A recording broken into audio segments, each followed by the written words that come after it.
Nagpatikim na sina Kim Chiu at Paolo Avellino bilang Secretary Kim at Vice Chairman sa Philippine adaptation ng What's Wrong with Secretary Kim. Lumabas na nga ngayong Lunes sa streaming platform na VIU ang first teaser ng inaabangang series ng Chiu Pao. Ang 30-second teaser ay ipinakita kung anong klaseng boss si Vice Chairman at kung paano mag-work si Kim at ang kanyang resignation sa trabaho bilang sekretary. Kahit exclusive sa VIU ang teaser, ay nagtrending agad ang hashtag What's Wrong with Secretary Kim PH sa Twitter, kung saan umulan ng papuri sina Kim at Paolo at gayon din sa ABS-CBN Studios, Dreamscape Entertainment at VIU Philippines na nag-produce nito. Say ng mga netizens, love the cinematography and filter.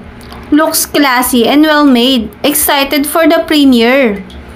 Rom-com queen nga raw si Kim sa ng isang Twitter user. Again, rom-com. Nothing against heavy drama, but she's a rom-com queen. Sa iba ng ibang netizens, ito raw ang biggest romantic comedy series ng 2024. In all fairness, super swak kay Kim ang nasabing karakter na kikay talaga.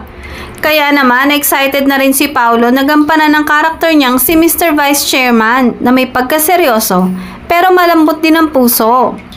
I'm very blessed and grateful that they considered me to be Vice Chairman. Grabe yung pressure sa akin, so I'm trying my best to look the part and play the part properly, sabi niya.